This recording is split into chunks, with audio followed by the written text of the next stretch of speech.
Eh bien bonjour à tous et bienvenue sur la chaîne. Aujourd'hui petite vidéo pour vous parler d'un leak qui est passé là depuis avant-hier ou hier il me semble, qui est vraiment bizarre en fait. Bon je fais pas tant de vidéos de leak etc parce que c'est pas ce qui me plaît le plus. J'aime bien avoir la surprise moi des sets.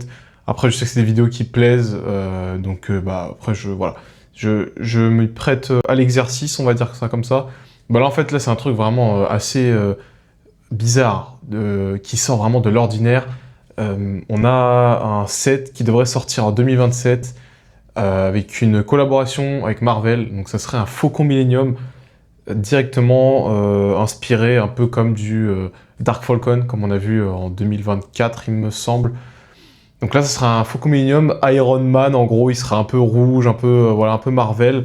On aurait comme figurine un Iron 3PO, donc ça serait Iron Man version 3PO, un War R2D2, je sais pas qui ça pourrait être, peut-être War Machine dans Marvel. On aura un Spider-Han, bon bah là, j'ai pas besoin d'expliquer. Un Captain Alderaan, là je sais pas du tout qui ça pourrait être, peut-être Captain America. Et Hulk Chewbacca, bon bah voilà, Hulk et Chewbacca. Voilà, c'est très bizarre. Franchement, je sais pas pourquoi. Enfin, si, je me doute. J'ai une petite idée de pourquoi Lego fait ce Faucon Millenium. Déjà d'une, parce que je pense que le Dark Falcon a extrêmement bien marché. Également parce que c'est deux gammes qui fonctionnent très bien et ça va aussi ouvrir des portes pas directement aux consommateurs de Lego. C'est-à-dire que les collectionneurs autres que Lego vont voir un Faucon Millenium très bizarre et ils vont l'acheter. C'est sûr que ça va faire un carton plein ce set. On l'a vu avec le Dark Falcon, il y aura d'autres sets un peu mystérieux, un peu bizarres comme ça qui vont sortir à l'avenir, c'est sûr et certain. Est-ce que ça me plaît?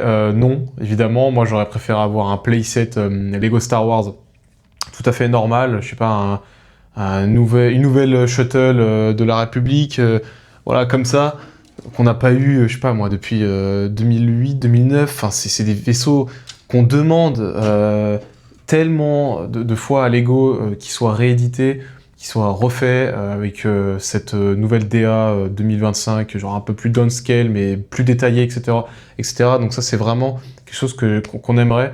Donc ouais, va falloir faire avec. Bon, je passe évidemment tous les leaks qu'on a eu ces dernières semaines avec le nouvel UCS du Faucon Millenium qui sortira l'année prochaine, ou encore d'autres sets comme la Star Brick, enfin la Smart Brick, la Star Brick pas du tout, la Smart Brick du Jango Fett, non du Boba Fett Starship, donc le Slave One tout simplement, qui continue l'année prochaine.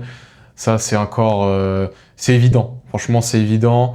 Je sais pas si ça se vend ou... Enfin, on a vu tellement de réductions cette année sur la Smart Brick, donc je me doute que ça ne se vend pas tant que ça. Après, j'ai pas les chiffres, donc je peux pas m'avancer là-dessus. Mais ouais, c'est malheureux, c'est dommage. On est dans une ère où Lego veut innover, il faut pas leur en vouloir, c'est comme ça. Et de toute manière, moi j'ai envie de dire, je suis pas si malheureux que ça vis-à-vis des sets Lego qui sont pas ouf, en fait, qui nous plaisent pas tant que ça pour nous fans de Lego Star Wars en mock, etc.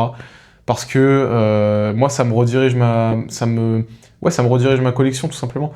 Je m'intéresse de plus en plus aux mock de vaisseaux que peuvent faire les fans, comme bah, je sais pas moi, le Octo Paradroid, il y a plein d'autres sets, il y a des Naboo Starfighter qui sont faits en mock, qui sont magnifiques, qui valent beaucoup plus leur prix. Enfin voilà, ça nous permet aussi de voir autre chose, nous qui aimons des vrais sets, des vrais playscale. Donc voilà, je pense qu'il faut pas trop se plaindre non plus. Lego redirige sa gamme, redirige sa gamme aussi Adult Welcome avec beaucoup trop de sets adultes, on le sait, de moins en moins de sets playscale, de plus en plus de smart brick. Il faut faire avec, c'est comme ça, il faut pas... Les prix aussi augmentent, c'est pas grave, faut voir autre chose, je pense. Donc voilà, j'espère que cette petite vidéo leak, entre guillemets, vous aura plu. Dites-moi en commentaire ce que vous en pensez, si vous êtes de mon avis, que c'est pas si grave, que justement ça nous permet de voir autre chose, ou si vous êtes d'un autre avis, vous en pouvez plus, vous voulez vraiment des sets playscale et que là c'est plus possible, etc. pour vous. Vous me dites ça en commentaire, j'espère que cette vidéo vous aura plu. C'était Lego, c'était CW, ciao ciao.